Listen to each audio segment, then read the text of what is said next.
अब बात करते हैं जेजे के चैप्टर 239 और 240 के बारे में। तो देखो, जब गोजो मरा था तब उसके रिटर्न की दो पॉसिबिलिटीज बाहर आई थी। पहला, उसका अभी तक सिर नहीं कटा था, और दूसरी बुद्धा वाली। बिकॉज गोजो बुद्धा से बहुत ज़्यादा इंस्पायर्ड है।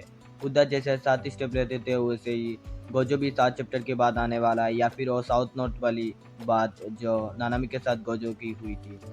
तो देखो, तुम्हें दो बेसिक चीज़ें पता होनी चाहिए। जो कर्स एनर्जी है वो पेट में बनती है और फिर बॉडी में जाती है, और जो रिवर्स कर्स एनर्जी है वो ब्रेन में होती है और ब्रेन से वो और जगह पे जाती है। तो देखो, जब तोजी ने पास्ट में गोजो को मारा था तब गोजो ने यह बोला था कि तुझे मेरा सर कर देना चाहिए था। ऐसा नहीं हुआ और गोजो ने अपने रिवर्स कर्स एनर्जी यूज करके खुद को हील कर लिया। तो बहुत सारे लोगों ने, इंक्लूडिंग मैंने भी, यह पॉसिबिलिटी सोचा था कि गोजो खुद को रिवाइव कर लेगा, क्योंकि सुकुना ने जब गोजो को मारा था तब उसका गर्दन नहीं कटा था, उसका पेट कटा था। That is a true fact. Second चीज, गोजो वर्सेस सुकुना का डोमेन बैटल। जब इनका पहला डोमेन क्लैश हुआ तो सुकुना ने फाड़ दिया, और बाद में सेकेंड टाइम जब उनका डोमेन क्लैश हुआ था तब गोजो ने अपनी डोमेन की प्रॉपर्टीज ही बदल दी थी। मतलब गोजो ने अपने डोमेन को अंदर से वीक कर दिया और बाहर से स्ट्रॉन्ग कर दिया, ताकि सुकुना लास्ट टाइम की तरह उसके डोमेन को तोड़ ना सके। और हमें बताया गया था कि जो डोमेन का प्रॉपर्टीज है वो तुम इंस्टेंटली बदल नहीं सकते हो, उसके लिए बहुत ज़्यादा प्रैक्टिस लगती है। अब चलो हकारी वर्सेस काशिमो के बैटल के अंदर।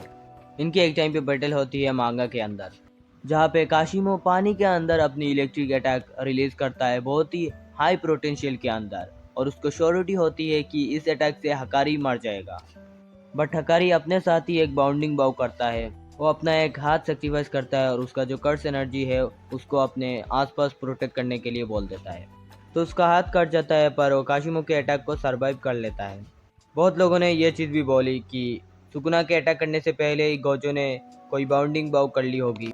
बहुत लोगों ने ये भी बोला कि मे बी गोजो अपना हाथ सेक्रीफाइस कर रहा हो और उसके बदले और अपने रिवर्स कर्स एनर्जी को बहुत ज़्यादा बढ़ा दे। कुछ लोग ये भी बोल रहे थे कि गोजो ने कैसे अपने डोमेन प्रॉपर्टीज़ को चेंज किया था, वो बहुत ही ज़्यादा स्किल्ड है, तो मे बी ऐसा किया होगा गोजो ने।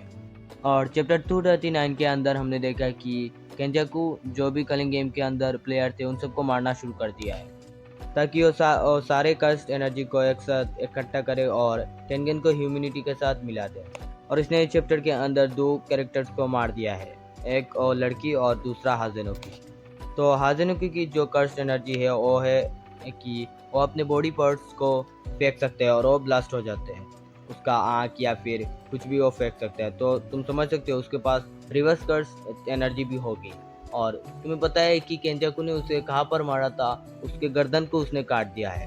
तो किसी के रिवर्स कर्स एनर्जी को बंद करना है तो उसके गर्दन को काटना ही पड़ेगा तुम्हें। और हाज़ुनुकी कम्प्लीटली डेड है, ये हमने चैप्टर 240 में देख लिया था, जब टाकावा के सामने उसकी डेड बॉडी पड़ी हुई थी। यहाँ पे हमारे सामने केंजाकू ने एक बहुत बड़ा हिंट दे दिया है कि अगर किसी के रिवर्स कर्स एनर्जी को मारना है तो उसकी गर्दन को काटना ही पड़ेगा।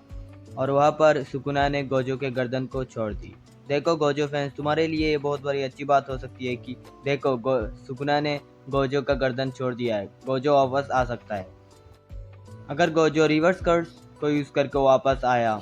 बट अगर ऐसा हुआ तो ये जुजुत्सु काइसेन का सबसे बड़ा प्लॉट आर्मर हो जाएगा, और केंजाकू और सुकुना सबसे बड़े डम्बेस्ट कैरेक्टर हो जाएंगे in the entire jujutsu Kaisen. ऐसा क्यों? बिकॉज सुकुना ने जब पहली बार गोजो से मिला था तब उसी समय उसका प्लान था कि गोजो को मारना। तो देखो, जब फर्स्ट टाइम सुकुना मेगुमी से मिला था तब उसकी माइंड में आ गया था कि इसकी एबिलिटी मुझे चाहिए, इसकी बॉडी मुझे चाहिए। और हमारा जो केंजाकू है जो हजारों सालों से जिंदा है, तुम्हें पता है उसे कौन कूटते हैं? शिक्षा यूजर। और शिबुया इंसिडेंट आर्क, वो पूरी आर्क ही थी गोजो के लिए, ओइजी के लिए नहीं था, ना ही मेगुमी के लिए, ना ही तोजी के लिए। वो पूरी आर्क ही सेटअप किया गया था ताकि गोजो को सील किया जा सके। ये पोटेंशियल होल्ड करता है गोजो जुजुत्सु काइसेन वर्ल्ड में। और जो हमारा सुकुना है उसने पहले से प्लान किया रखा था कि उसे मेगुमी की बॉडी चाहिए। कैसे? सुनो। शिबुया इंसिडेंट आर्क के बाद शुरू होता है कलिंग गेम्स, जिसके अंदर पुराने ज़माने के सोर्सरर्स को आज के ज़माने के ह्यूमन के बॉडी के अंदर रिवाइव किया जाता है। और एक एंशियंट सोर्सरर जिसका नाम है योरोजू, जो प्यार करती है हमारे सुकुना को, और रिवाइव होती है मेगुमी की बहन के बॉडी के अंदर। और मेगुमी को ये बात पता नहीं होती। और मेगुमी का ये प्लान रहता है कि उसको अपनी बहन को बचाना है, उसको एटलीस्ट इस गेम से बाहर कर दे।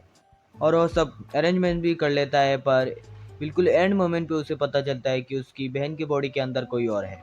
और मेगुमी जब ये देखता है वो कम्प्लीटली शॉक में चला जाता है।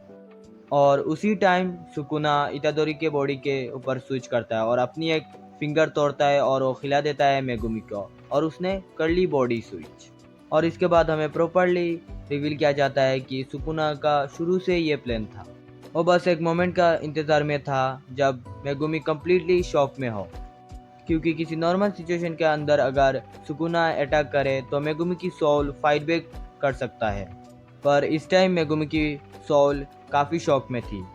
इसके बाद सुकुना और इतादोरी की बैटल होती है, जिसके अंदर सुकुना मेगुमी के बॉडी के अंदर इतादोरी को बहुत ज़्यादा पीटता है, पर यहाँ पर सुकुना अपनी पूरी पावर यूज़ नहीं कर पा रहा था। मेगुमी की सोल उसे अपनी पूरी पावर यूज़ करने नहीं दे रहा था, इसीलिए इतादोरी से सुकुना इतना ज़्यादा बैटल नहीं करता है, वो भाग जाता है इधर से।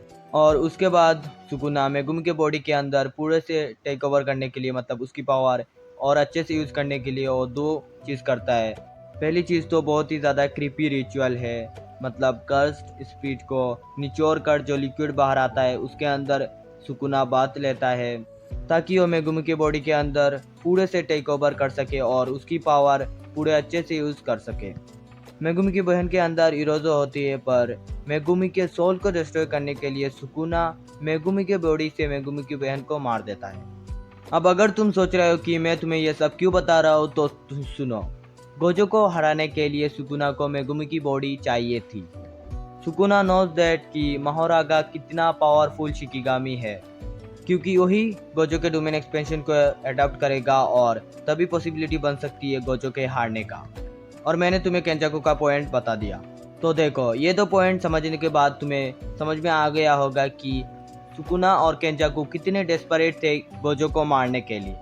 तो गोजो का मारना एक रिजल्ट नहीं था इस फाइट का, ये बहुत पहले से प्लान किया गया था। तो जैसा मैंने बोला कि अगर गोजो अपने रिवर्स कर्स को यूज़ करके फिर से जिंदा हो जाता है, तो ये प्रूव करता है कि सुकुना और केंजाकू कितने बड़े गधे हैं साले। तो देखो, इन्होंने इतना कुछ प्लान किया, इतना कुछ किया, पर एंड में जाके क्या इसका गर्दन नहीं काट सकते थे क्या? तो देखो, अगर गोजो रिवर्स कर्स से वापस आए तो गोजो के लड़कियां जो फैन है वो बहुत ही खुश होंगी, पर इसके मांगा को बहुत ब्लैक स्लैश मिलने वाला है। जब चैप्टर 239 के अंदर हमें टाकाबा दिखाया गया था, तब बहुत लोगों ने बोला था कि अगर टाकाबा ने ऐसा बोला कि कितना फनी होगा अगर गोजो वापस जिंदा हो जाए, तो गोजो जिंदा हो सकता है।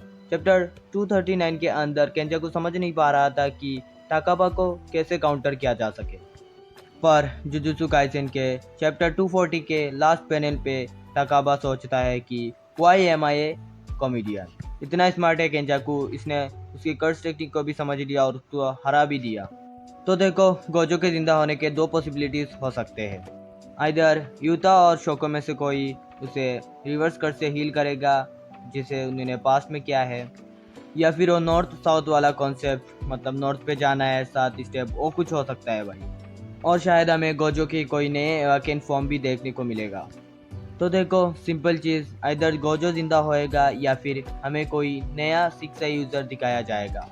आई गेस उनका होना ज़रूरी है वर्ल्ड में बैलेंस मेंटेन करने के लिए। और अगर तुम सोच रहे हो कि गोजो भी तो 6 यूज़र था, तो उसके वजह से वर्ल्ड का बैलेंस क्यों बिगड़ा, क्योंकि गोजो 6 और लिमिटलेस लेके पैदा हुआ था। आई होप मैंने इस वीडियो के अंदर तुम्हारे बहुत सारे डाउट क्लियर कर दिए होंगे। और अगर वीडियो को यहाँ तक देख लिया है तो लाइक करो वीडियो को, और जो लाल वाला बटन है ना, उस पर चिदोरी मारो या फिर रासेंगन मारो, मुझे नहीं पता, वो ग्रे हो जाना चाहिए। मैं मिलता हूँ तुम लोग से अगले वीडियो पर। मैं जा रहा हूँ 02 के पास।